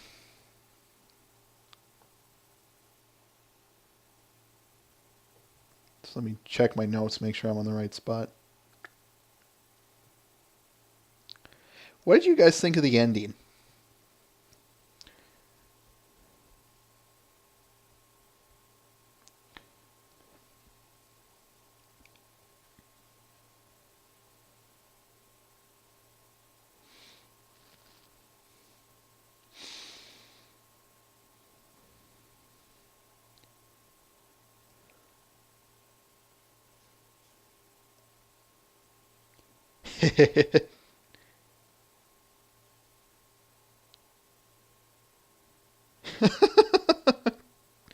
Radio and Twy.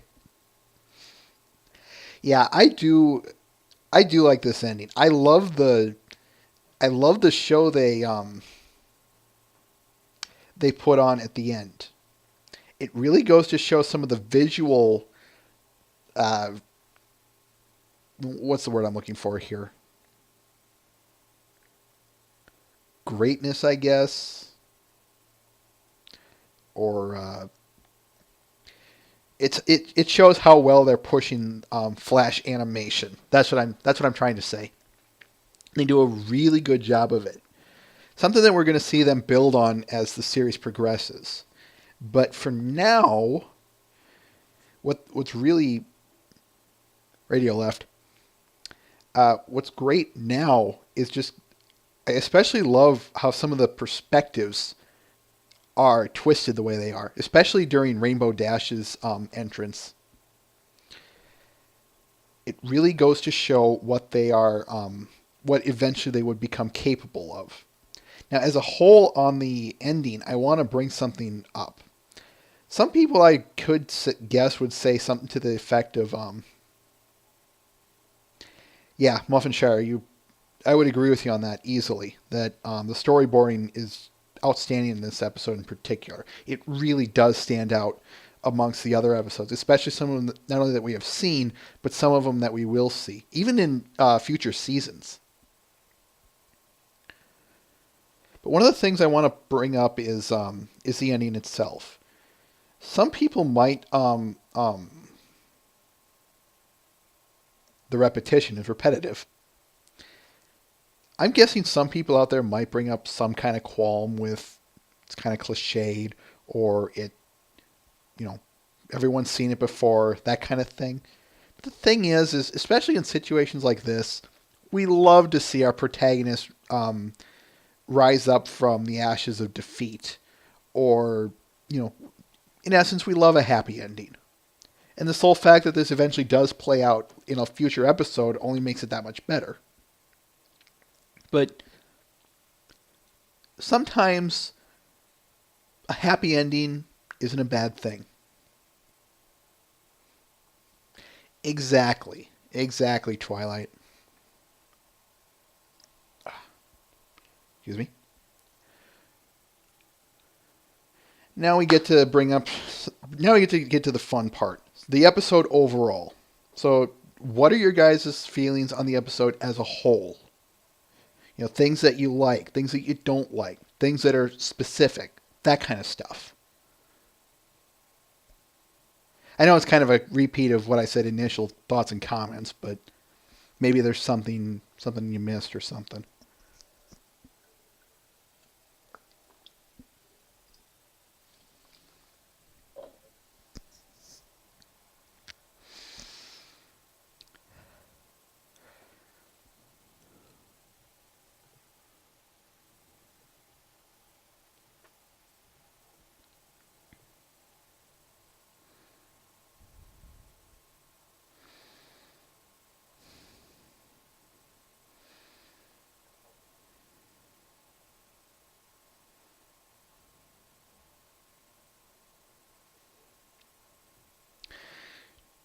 I kind of have to kindly disagree with you on that one, Twy.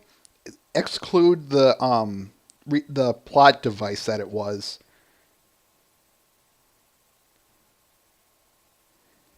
Some of the how do I know this? Imagine being brought into a world you have absolutely no idea about.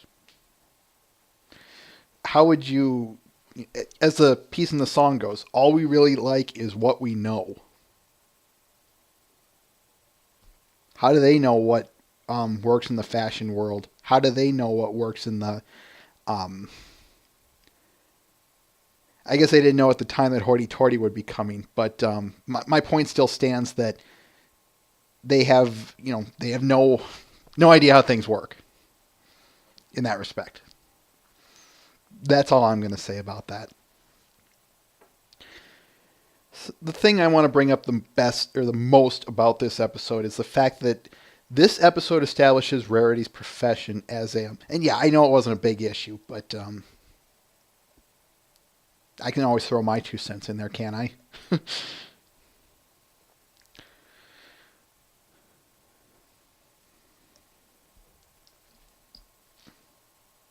Sorry about that.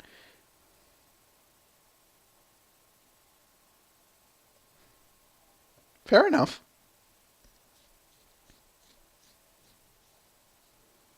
Yep. Muffinshire. Which is funny because that very same dress that Twilight brought in is the very same one that Rarity wore in her fantasy in season 1, episode 3. We'll get to this kind of thing when we get to episode 17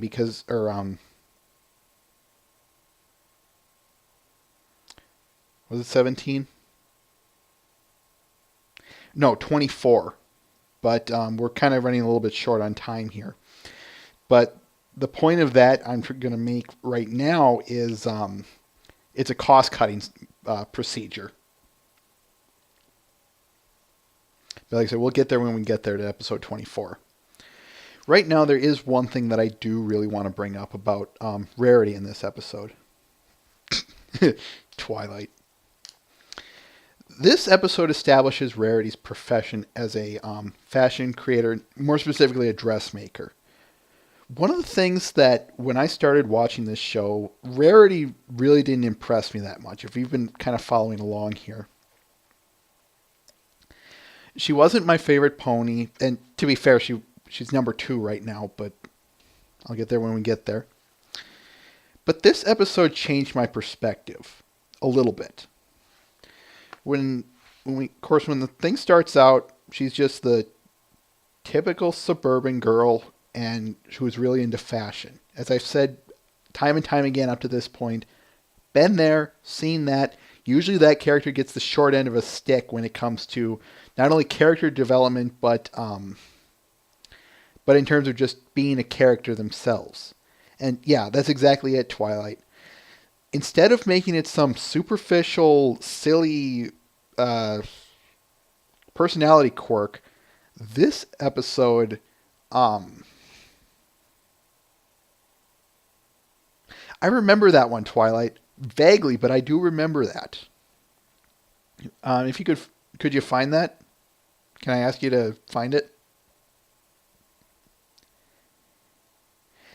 Anyway, as I was saying, yeah, I know it's probably going to be a bit of a find, but if you can, that'd be excellent. As I was saying, yeah, as Twilight said, or I guess not even practice it. As I was saying, instead of it just being a yeah, Muffinshire, you're hitting the nail on the head here. I know I'm kind of stuttering a little bit. Instead of it being some cute little personality quirk, it becomes a passion. And unlike the former, the latter is something a lot of us can relate to. She's not doing it just because, for lack of a better term, she's superficial. She's doing it because she genuinely loves it. And that's something a lot of people, both in that universe and our world, can relate to. Everyone has something that they're passionate about, something that they want to strive to make it or themselves, or both, better. They have a passion for it, and they just work and work and work and work at it, but they make it so beautiful. There's a brilliant saying by St. Francis of Assisi. He who works with his hands is a laborer. He who works with his hands and head is a craftsman. He who works with his hands, head, and heart is an artist.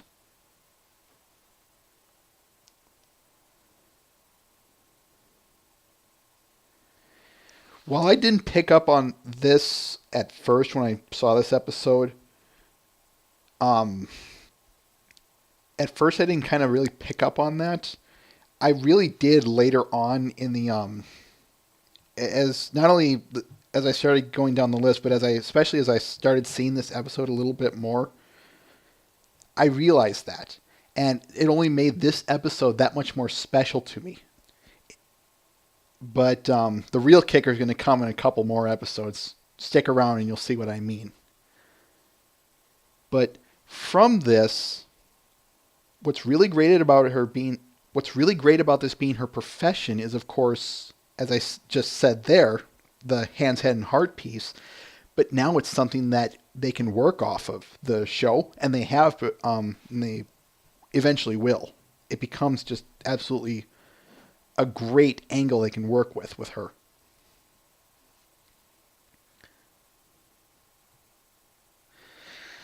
Speaking of her profession, there is something within there that I want to bring up as well.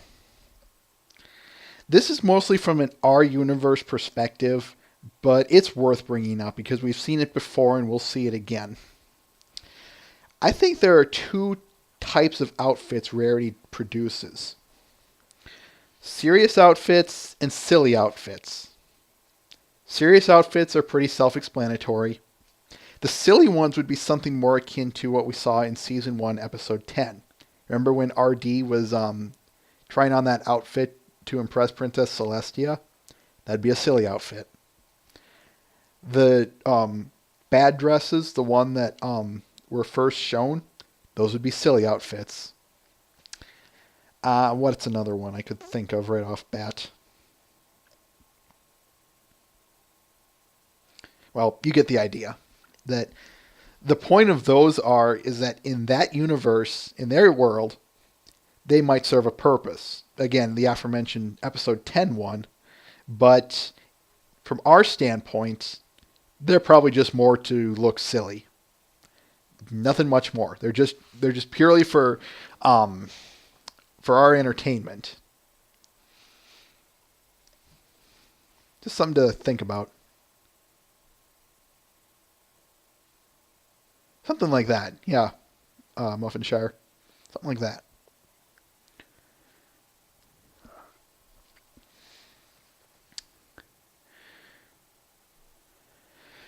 And yeah. Just looking over my notes here if you guys have any points you want to point out. This lesson on this episode, this lesson definitely is something a lot of people need to take into heart. You can't set. There's a brilliant saying out there. I think it's a fairly universal one, but it's worth mentioning. You can satisfy some people all the time. You can satisfy all people some of the time, but you can't satisfy all the people all the time. And the other lesson to this one, don't look a gift horse in the mouth. Take heed of that, people. I assure you, it's... Just take heed of it. Just say I've learned some lessons.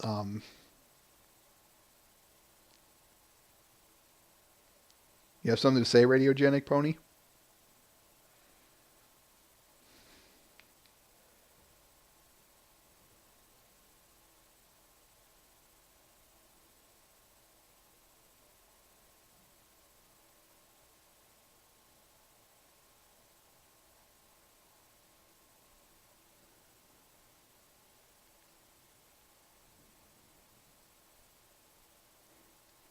I brought that up when that line was spoken.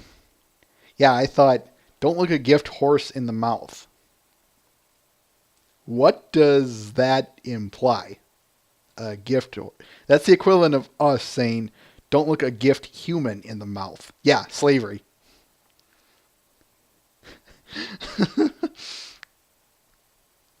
Yeah, we pointed that out.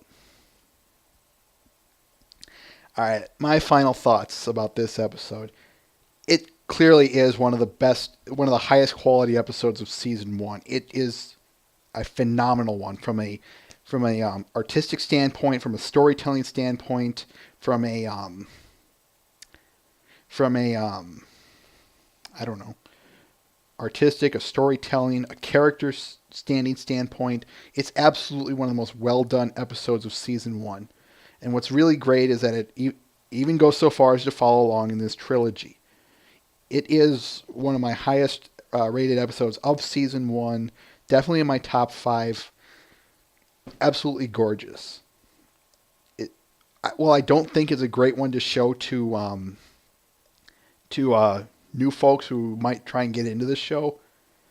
If they can appreciate the show, I think they too would probably find this one to be one of the better episodes of the series as a whole.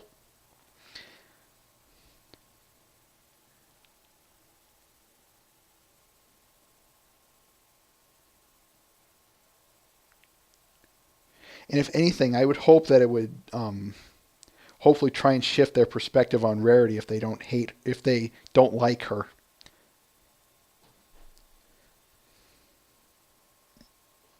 And that's about all I really have to say about this episode. Any of your guys' final thoughts before I wrap this up? Because I do have one big announcement. I'm going to repeat the big announcement.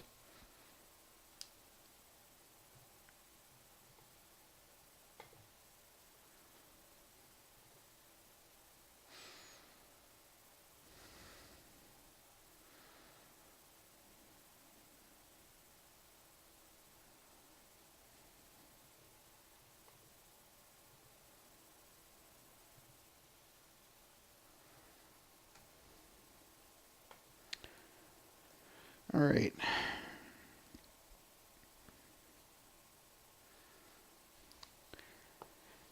Okay, Radiogenic Pony, go for it.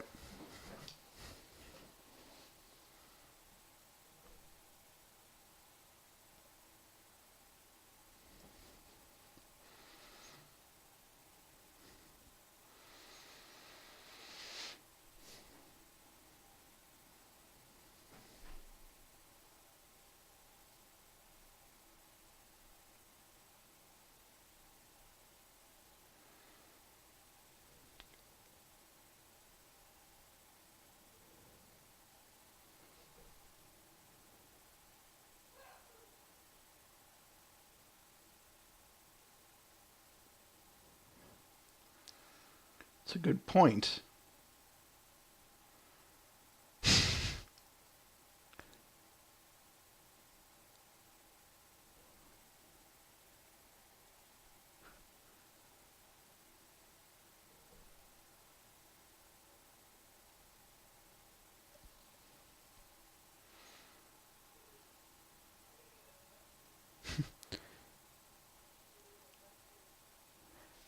I can't answer that one. I think your question is rhetorical. That's what I'm trying to say.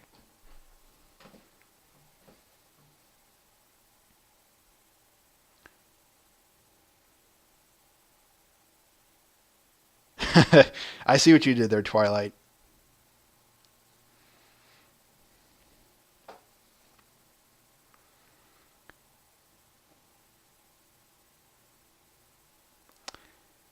All right, let's wrap this up. So, next week, Babble with Bronies, the staff, is going to be interviewed by the good folks at Discord's Domain.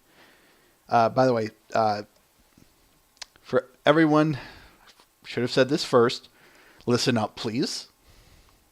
This includes you, Super Brony. Here is the link to the spot where you can throw all your questions into this pool. How the system works is you throw all your questions into the comment thread. I think it's only active for 48 hours if I recall right. I didn't mention that. And I'm sure you can get it, get a few questions in here and there. Not to mention, you can probably get get a question in during the show. However, the best way to get your question answered or asked on the show is for you to submit your question to this thread. It's a blogger site. You can post anonymously. And as far as I know, most questions are open. All I will say is join us again here next week as Babble with Bronies gets interviewed by the folks of Discord's Domain. And yeah, we're looking for questions. Seriously. If you are in any way interested, even if you're not going to be there, just throw your questions in. I'll promote it as best I can. You guys promote it the way you can. Oof. I hate that Twi's magic. Other than that, I really don't have much to say. So, let's wrap this up, folks. This is, thank you for joining us on the show here. This is Babble with Bronies. For it, I am Everlasting Joy, and Mr. Ben, he's not here today. He had a good reason, though. Keep him in your thoughts. He's all good, though. In the meantime, hope to see you next week. Don't forget to submit your questions to the Discord's Domain thread. And other than that, hope to see you here next week when we get interviewed. In the meantime, farewell.